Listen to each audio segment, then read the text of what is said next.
누가복음 24장 13절 이하의 말씀을 보면은요, 부활하신 예수님께서는 엠마오로 가는 길에서 두 제자를 만나셨어요.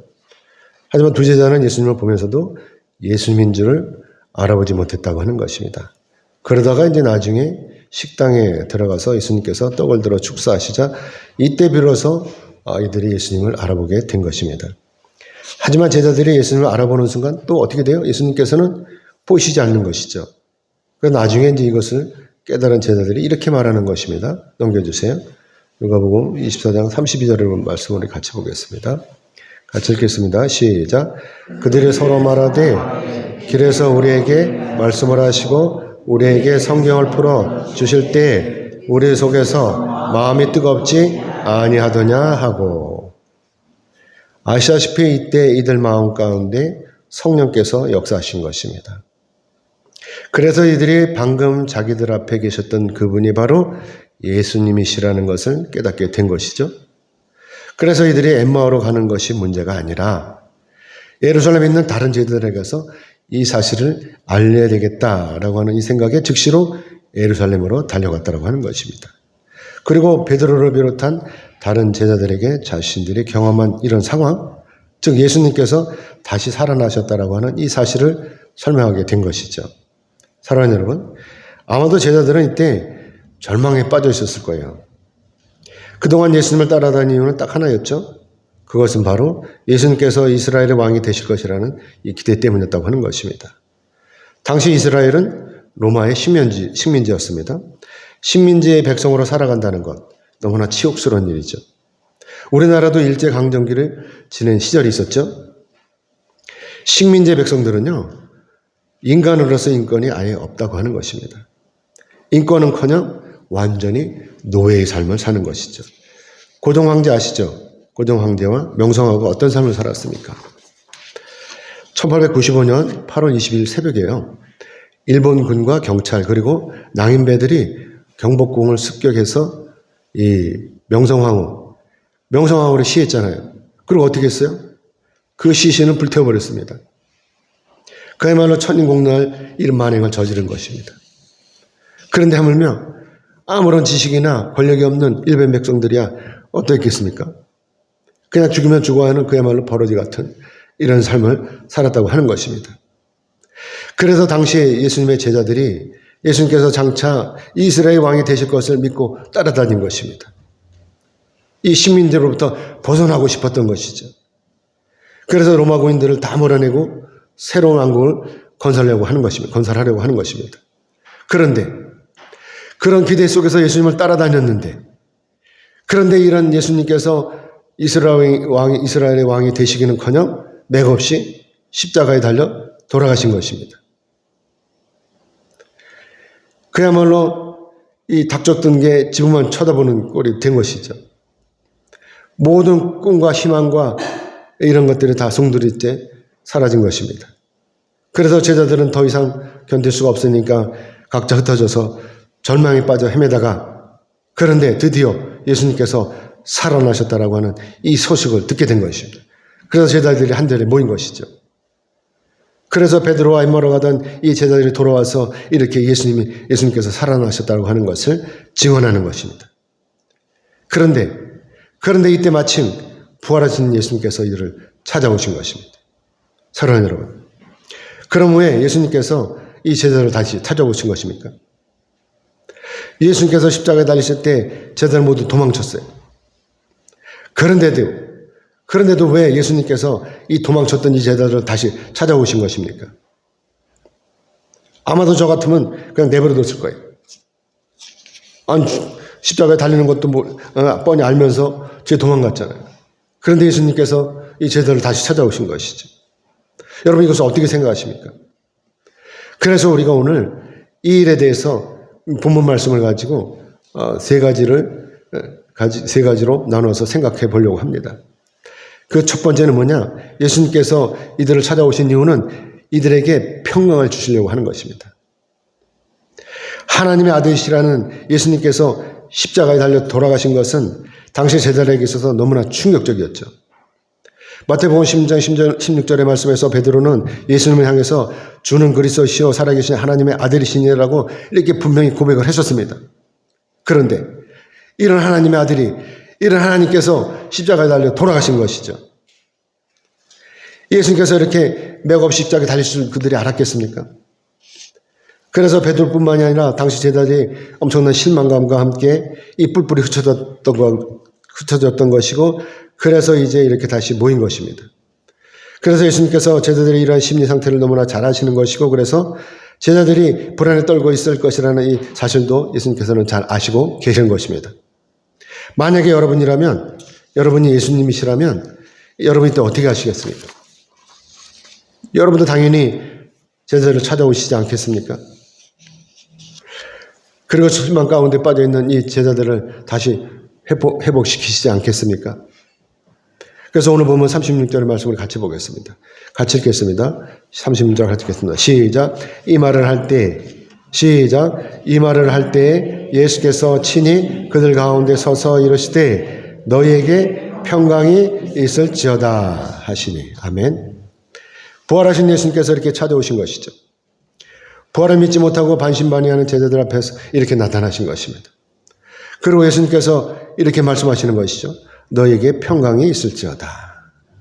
아멘. 여기서 평강은요, 히브리어로 샬롬이라고 해요. 이 샬롬이 평온한 감정이나 갈등의 부재를 의미하는 것이 아니라 하나님과 주변 사람들 그리고 하나님의 창조 세계와 올바른 관계 안에 주어지는 그 결과를 말씀하시는 것입니다. 다시 말씀드리면 하나님이 태초에 의도하시고 기대하셨던 그 상태가 이 땅에 이루어지고 있다고 하는 것입니다. 그렇기 때문에 결국 샬롬이라고 하는 것은 하나님 대 인간, 인간 대 인간, 인간이 대 자연이 화해하고 서로 화합된 상태라고 하는 것이죠. 나아가서 하나님 은혜가 온 땅 구석구석까지 흐르는 상태이고, 그래서 어떤 결핍이나 뒤틀림이 없는 아주 완벽한 상태를 가리키는 것이라고 하는 것입니다. 그래서 이 샬롬이 이 예수 그리스도의 십자가 이 순환과 부활을 통해서 오늘 사는 우리에게도 역시 똑같이 임한다고 하는 것입니다. 아멘. 복잡하죠? 사랑하는 여러분, 부활하신 예수님께서 이 샬롬을요 제자들에게 선포하신 것입니다. 그런데 정작 예수님의 제자들은 지금 어떤 상태입니까? 첫째는 어떤 상태예요? 유대인들에게 언제 붙잡힐지 모르는 그 불안한 상태죠. 그리고 둘째는 그래서 이들이 완전히 불안초조로 샬롬이 완전히 깨어진 상태라고 하는 것이죠. 그래서 예수님께서 제자들을 찾아오셔서 첫 번째로 하신 말씀이 뭐예요? 샬롬을 선물로 주신다고 하는 것입니다. 오늘날 우리도 죄 많은 이 땅에 살면서 불안하고 초조할 때가 많습니다. 자, 배가 아파서 병원에 갔어요. 그런데 의사가 하는 말이 당장 큰 병으로 가라고 해요. 이때 어떻게 했어요? 얼마나 겁나겠습니까? 그렇죠? 그런데 이거 어떻게 해? 이거 어떻게 하면 좋아? 이러면서 발을 동동 구르고 걱정만 하시겠습니까? 아니면 하나님 앞에 엎드려서 기도하시겠습니까? 여기서 신앙의 차이가 드러나는 것이죠. 믿음 있는 사람이라면 당연히 하나님 앞에 엎드려서 기도할 것입니다. 그런데 반대로 믿음 없는 사람은 어떻게 해? 당장 갈팡질팡 걱정만 하다가 날밤을 지샐 것입니다. 그렇기 때문에 내가 진정으로 그리스도인이라면 당장 하나님 앞에 엎드려서 기도할 것입니다. 그러면 주님께서 평강을 주시는 거예요. 상황은 조금도 변하지 않았는데 그런데 하나님께서 우리에게 평강을 주시는 것입니다. 그리고 등에 이겨낼 힘과 지혜를 주시는 것입니다. 걱정만 할 게 아니에요. 어떻게 해야 서울대병원으로 갈 건지 아산병원으로 갈 건지 잠원 일원동인가 거기 있는 삼성병원으로 갈 것인지 이거 판단할 거 아닙니까? 어떻게 발만 굴리면 해결이 됩니까? 기도하면 하나님께서 지혜를 주시는 것입니다. 아멘이죠? 그래서 예수님께서 오셔서 첫 번째로 하신 말씀이 바로 이 샬롬이라고 하는 것입니다. 물론 오늘날 이스라엘 사람들의 인사가 바로 이 샬롬이에요.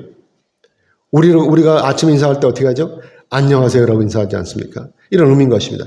그럼에도 불구하고 제자들은요 예수님을 보고 두려운 거예요. 오늘 보면 37절의 말씀을 같이 보겠습니다. 30절 같이 읽겠습니다. 시작. 그들이 놀라고 무서워하여 그 보는 것을 영어로 생각하는지라. 아멘. 자, 그러면 제자들이 예수님을 보고 두려워한 이유가 뭐죠? 그것은 바로 죽은 사람이 다시 살아난다는 것 처음 경험하는 일이잖아요. 그렇죠? 여러분 죽었다 살아난 사람 보셨어요? 얼마나 겁나겠어요? 예수님께서 노차에 걸쳐서 자신의 죽으심과 부활하심을 가르쳤어요. 그런데 그럼에도 불구하고 막상 부활하신 예수님이 자기들 눈앞에 있으니까 실제 예수님이 아니라는 생각을 하는 것이죠. 그럼 어떤 생각을 하고 있죠? 우리식으로 말하자면 예수님을 귀신으로 착각하고 있다는 것이죠. 그래서 예수님께서 두 번째로 이런 말씀을 하시는 거예요. 두 번째로 예수님 자신의 부활을 확인시켜 주시는 것입니다. 오늘 보면 38절, 39절 같이 읽겠습니다. 시작. 예수께서 이르시되 어찌하여 두려워하며 어찌하여 마음에 의심이 일어나느냐. 내 손과 발을 보고 나인 줄 알라. 또 나를 만져보라. 영은 살과 뼈가 없으되 너희 보는 바와 같이 나는 있느니라. 아멘. 자기들을 그렇게 따라다니던 이 예수님께서 이렇게 살아나셨어요. 그리고 자기들을 이렇게 찾아오셨다면 당연히 제자들은 어떻게 입장이? 예수님을 환영해야 되는 거예요. 그렇죠? 그런데 제자들은 그러지 않았어요? 당황했던 것 같아요. 그렇죠? 이거 어떤 일이지? 하고 당황했던 것 같아요. 예수님 분명히 십자가에 죽으셨잖아요. 그렇죠? 그리고 장사 지냈잖아요. 그런데 그 예수님께서 자기들 눈앞에 이렇게 살아나셔서 오셨다는 것, 이 현실이 믿기지 않는 것이죠. 예수님께서 십자가에 죽으신 일이 불과 사흘 전의 일이었습니다. 자기들이 기억이 틀리지 않았다면 이 일은 도저히 자기들 머리로 이해가 되지 않는 상황이라고 하는 것이죠. 그래서 이들이 혹시 귀신 아닌가? 이런 생각을 하게 됐죠. 아마 저도 그때 그 자리에 있었다면 당연히 의심했을 거예요. 말도 안 돼. 죽은 사람이 어떻게 살아나? 아마 귀신일 거야. 그러고 이런 생각을 했을 거예요. 그래서 예수님께서 이들을 책망하시는 것입니다. 어찌하여 두려워하며 어찌하여 마음에 의심이 일어나느냐 라고 말씀하시는 것이죠. 두려워하고 의심하는 건 뭐죠? 이것은 바로 믿음이 없기 때문인 것입니다. 하나님을 하나님 믿지 않고 그냥 흔한 신으로 이렇게 믿는다면 당연히 예수님의 이 부활이 믿기지 않는 것입니다. 그러니까 지금까지의 제자들의 이 믿음이 다 헛것이었다라고 하는 것입니다. 그렇게 3년 동안 따라다니면서 예수님으로부터 가르침을 받았잖아요. 죽은 자가 살아난다고 3번씩이나 예수님께서 말씀하시는 걸 다 들었습니다. 그런데도 이렇게 이들이 예수님을 보고 놀라는 것, 두려워하는 것, 그 믿음이 다 헛것이라고 하는 것이죠. 그래서 예수님께서 이렇게 제자들에게 확인시켜 주시는 것입니다. 내 손과 발을 보고 나인 줄 알라. 또 나를 만져보라. 영은 살과 뼈가 없으되 너희 보는 바와 같이 나는 있느니라. 아멘. 제자들이 부활하신 예수님을 보고도 믿지 못하자 예수님께서 직접 이렇게 손과 발을 보이시면서 만져보라고 하시는 것입니다. 그냥 눈으로 보는 것과 자기가 직접 손으로 만져보는 것과는 차이가 있는 것입니다. 눈으로 보는 것은 착각일 수 있지만 만져보는 것은 실제로 경험하는 것입니다. 예수님을 직접 만져보면 예수님이 진짜인지 아닌지를 알게 되는 것입니다. 그래서 요한복음 20장 25절의 말씀에서 도마가 이렇게 말합니다. 내가 그의 손에 못자국을 보며 내 손가락을 그 손 못자국에 넣으며 내 손을 그 옆구리에 넣어보지 않고는 믿지 아니하겠노라 라고 주장하고 있는 것입니다. 그래서 예수님께서 요한복음 20장 27절의 말씀에서 네 손가락을 이리 내밀어 내 손을 보고 네 손을 내밀어 내 옆구리에 넣어보라. 그리하여 믿음이 없는 자가 되지 말고 믿는 자가 되라 라고 이렇게 말씀하고 계시는 것입니다. 그러자 도마가 이때 아주 유명한 말을 해요. 넘겨주세요. 요한복음 20장 28절의 말씀을 같이 보겠습니다. 같이 읽겠습니다. 시작. 도마가 대답하여 이르되 나의 주님이시여 나의 하나님이시니이다. 아멘. 도마는 직접 예수님을 보고 나서 나의 주 나의 하나님 이렇게 고백을 하는 것입니다. 그러니까 예수님이 어떻게 해요? 그래서 도마가 이렇게 예수님으로부터 직접 음성을 듣고 예수님의 손과 발이 이 못자국과 옆구리 창자국을 보고 이때 비로소 예수님의 것을 깨닫게 된 것입니다. 그래서 도마가 이때 예수님부터 이런 말씀을 듣는 거예요. 어떤 말씀? 너는 나를 보고 믿느냐? 보지 못하고 믿는 자들은 복되도다 라고 이렇게 예수님께서 말씀하시는 것입니다. 사랑하는 여러분, 저와 여러분은 예수님을 한 번도 본 적이 없어요. 그렇죠? 그런데도 우리가 예수를 구주로 영접하고 믿는 것입니다. 아멘이죠? 그러니까 어떻게 돼요? 저와 여러분은 복된 사람이라는 등식이 성립이 되는 것입니다. 아멘이죠? 자, 그런데도 믿지 못하면 어떻게 되는 것입니까? 구원이 없는 거예요. 아무리 믿으라 해도 안 믿으면 구원이 없는 것입니다. 물론 사람마다 다 차이가 있어요. 도마처럼 예수님이 진짜인지 확인하고서 나서야 비로소 믿는 사람이 있는 것이죠. 하지만 저 같은 경우는요, 그냥 믿어졌어요.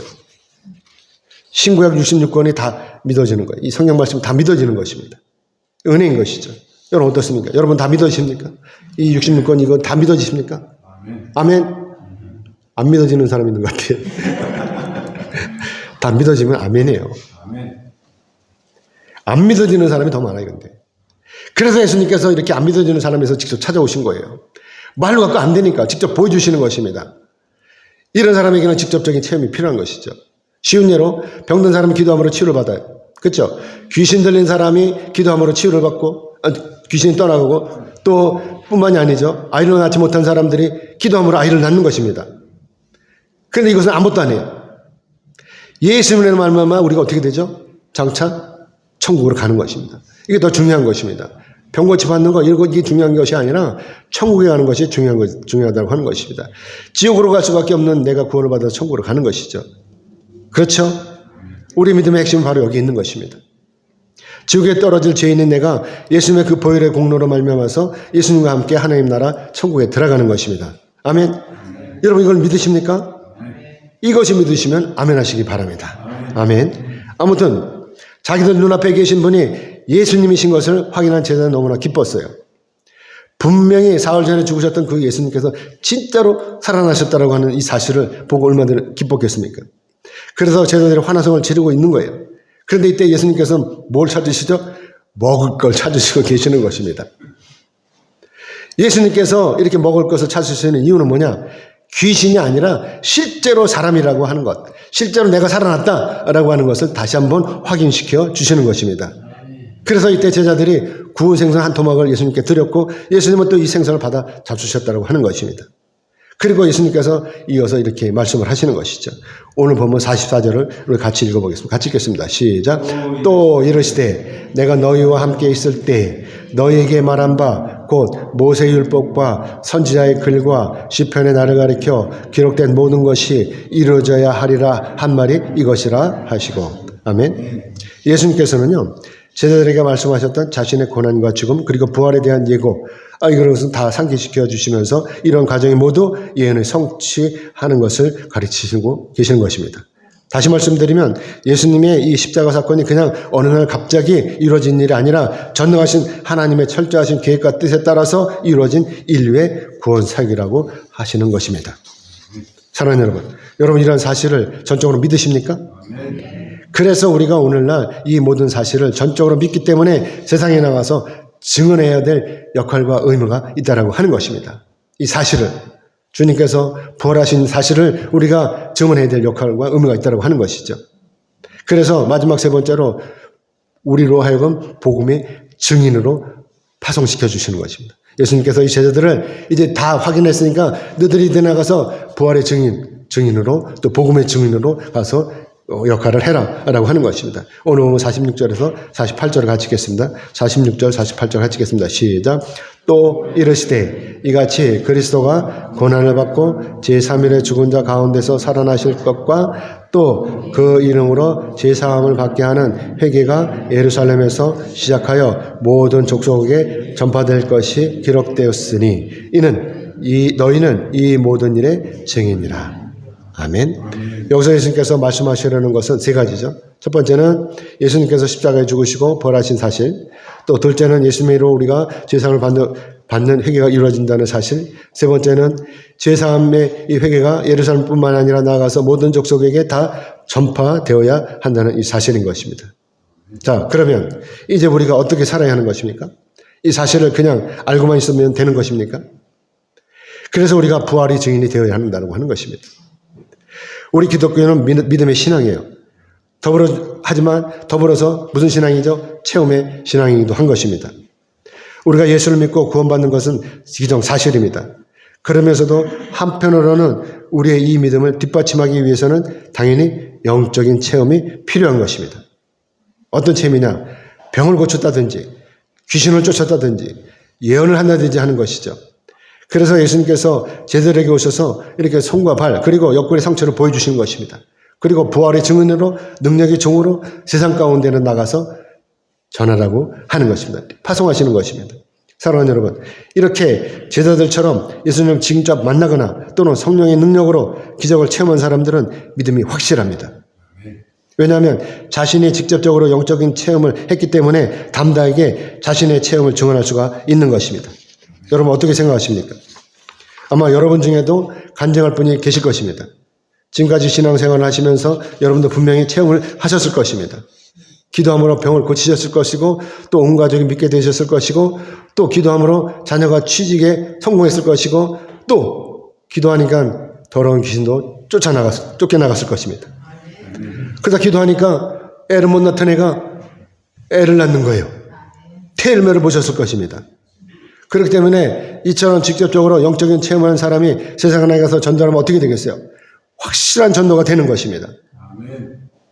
누가복음 15장 11절에서 31절 이하의 말씀을 보면요. 아직 아버지가 아직 살아있는 동안에 살아있는데도 불구하고 둘째 아들이 아버지로부터 자신의 몫을 상속받아서 집을 나가버렸어요. 이때 아버지 마음이 어땠겠어요? 아마도 저 같으면 유산은커녕 당장 집에서 내쫓았을 거예요. 하지만 아버지는 아무 말도 하지 않고 둘째 아들의 몫을 나눠줬어요. 그리고 둘째 아들은 자기 몫을 몽땅 팔아가지고 현찰을 챙겨가지고 외국으로 날라버렸습니다. 사랑하는 여러분, 그러면 이때 아버지의 마음이 어땠겠어요? 버린 자식이라고 신경도 쓰지 않았겠습니까? 않았습니까? 아니죠. 어떻게 아들이 나왔는데 버린 자식이라고 그러겠습니까? 자나깨나 어떻게 해요? 기도하겠죠. 집 나간 그 아들이 위해서, 그렇죠? 기다렸을 거예요. 어떻게 기다렸을까요? 날마다 하나님 앞에 엎드려서 기도하고 문간에서 기다린 것입니다. 이 아버지는. 그렇기 때문에 둘째 아들이 그 돈을 몽땅 다 털어먹고 나서도 다른 마음을 먹지 않고 이렇게 집으로 돌아올 생각을 하게 된 것입니다. 아마도 아버지가 이렇게 기도하지 않았다면 아들은 어떻게 했어요? 쫄딱 망했을 때 자살했을지도 몰라요. 자기 몫의 재산을 그렇게 허랑방탕하게 다 털어먹고 감히 어떻게 자기 집으로 다시 돌아올 생각을 하겠습니까? 아버지가 준 재산을. 이 녀석은 나갈 때는요. 돈 벌러 나간다고 하지만 막상 가보니까 외국에 가보니까 미국에 가보니까 너무 좋아. 이놈이 아마도 라스베가스 같은 데 갔나 봐요. 그러니까 다 털어먹은 거예요. 거기 가서 다 털어먹은 거예요. 아버지가 밤마다 이렇게 간절히 기도했기 때문에 하나님의 은혜로 이 아들이 마음을 돌이켜서 다시 자기 집으로 돌아오게 된 것이고 그래서 자나깨나 기다리던 아버지가 그 아들을 볼 수 있었다고 하는 것입니다. 그래서 누가복음 15장 20절의 말씀 보면요. 이렇게 돼 있어요. 일어나서 아버지께로 돌아가니라. 아직도 거리가 먼데 아버지가 그를 측은히 여겨 달려가 목을 안고 입을 맞추니. 아멘. 우리는 여기서 아버지의 사랑을 이렇게 나누어 볼 수가 있어요. 첫째는 뭐냐? 아직도 거리가 먼 곳에 있는 그 아들을 알아보았다는 이 사실로 미뤄볼 때 매일같이 아들이 돌아올 것을 기대함으로 문간에서도 기다렸다고 하는 것입니다. 그 두 번째는 회개의 말을 듣기도 전에 아버지 제가 잘못했어요 하는 이 말을 듣기도 전에 힘들고 지친 모습으로 돌아온 그 아들이 측은한 마음이 들었다는 것입니다. 아들을 회개하기도 전에 측은한 마음이 드니까 가서 안아주는 것입니다. 세 번째는 당시에는 나이 많은 사람일 경우에는요. 아무리 급하더라도 달리지 않은 것이 일반적인 상식이었다고 하는 것입니다. 그런데도 이 아버지는 자신의 품에 상관없이 동네역에 나타난 이 아들을 향해서 냅다 뛰었다고 한 것입니다. 사랑하는 여러분, 이때 아버지는 하나님께 얼마나 감사했겠어요? 돈을 벌려고 집을 나간 것이 아니라 자기 생사를 몽땅 탕진하려고 집을 나간 거예요. 그 아들이. 그러니 아버지로서 이 아들이 무사히 돌아올 것이라는 기대가 있었겠습니까? 절대로 없었을 거예요. 전원세계 가면 다 탕진하고 저거 큰일 날 거야. 이런 생각을 했을 거 아닙니까? 그래서 아버지가 이렇게 기도했을 거예요. 하나님 제발 제 아들이 살아서 돌아오게만 해주세요. 제발 살아서만 돌아오게 해주세요. 이렇게 기도하지 않았겠습니까? 결국 아들이 이렇게 멀쩡한 모습으로 동네 여기 고갯마을에 나타난 것입니다. 아버지로서는 이것이 그야말로 기적이 아닐 수가 없는 것입니다. 그래서 아주 자동적으로 튀어나간 거예요. 아들을 향해서 달려간 것입니다. 그래서 살아 돌아온 이 아들을 끌어안고 입을 맞추는 것입니다. 하나님은요 언제나 우리 편이에요. 내 편인 것입니다. 기도하는 내 편이에요. 그래서 우리도 기도하면 이렇게 기적이 일어나는 것입니다. 기적을 볼 수가 있는 것입니다. 죽은 줄만 알았던 아들이 돌아오는 것입니다. 자, 여러분, 이런 아버지가 이 사실을 간증한다면 어떻게 했어요? 세상에 나가서 생각을 해보세요. 아들이 나가서 돈 가지고 하나 다 털어먹고 돌아온 이 간증을 해봐요. 사람들 어떤 생각을 하겠어요? 다 믿겠죠. 그렇기 때문에 바라옵기는 여러분 모두는 기도하심으로 놀라운 기적을 체험하시고 간증하시기를 주님의 이름으로 축복합니다. 아멘. 이제 말씀 맺겠습니다. 하나님께서는요, 우리가 증인이 되기를 원하십니다. 사랑하는 여러분, 이제 여러분은 십자가에 죽으시고 사흘 만에 부활하신 예수님의 증인이 되었습니다. 우리는 알고 있어요. 뭘 알죠? 전능하신 하나님을 알고 있습니다. 그리고 우리 기도에 응답하시는 하나님을 알고 있습니다. 그렇기 때문에 이제 우리는 가만히 있을 수가 없는 것입니다. 세상에 나와서 부활하신 예수님을 증언해야 하는 것입니다. 내가 체험한 일을 간증하는 것입니다. 나가서 죄에 억눌리고 귀신에 억눌리고 병마에 억눌린 모든 이들에게 생명의 복음을 전하는 것입니다. 그리고 예수님을 영접함으로 구원에 이르도록 이끄는 것입니다. 이것이 바로 저와 여러분에게 주신 사명이라고 하는 것입니다. 아멘. 마가복음 16장 17절로 18절의 말씀 같이 보겠습니다. 넘겨주세요. 같이 읽겠습니다. 시작. 믿는 자들에게는 이런 표적이 따르리니 곧 그들이 내 이름으로 귀신을 쫓아내며 새 방언을 말하며 뱀을 집어올리며 무슨 독을 마실지라도 해를 받지 아니하며 병든 사람에게 손을 얹은 즉 나으리라 하시니라. 아멘. 예수님께서 제자들을 파송하시면서 이 말씀을 주신 것입니다. 그렇기 때문에 누구든지 이 사실을 믿고 기도하면 기적을 보는 것입니다. 그러니 우리도 이제 기도합시다. 성령의 능력이 오늘 우리에게 임하시도록 기도합시다. 우리의 믿음이 회복되고 새 방언을 말하고 손을 얹을 때 병이 치유되고 귀신이 떠나가는 기적의 역사가 일어나기를 기도합시다. 아멘. 그러면 다 사는 것입니다. 내 영혼이 잘된 같이 범사가 다 잘되는 것입니다. 아멘. 이제 아멘 하시는 여러분 모두는 성령의 역사하심으로 기적을 보시고 더불어서 죄와 사망을 깨뜨리시고 부활하신 예수님의 증인으로서 사명을 잘 감당하시기를 주님의 이름으로 축복합니다. 아멘. 기도하겠습니다.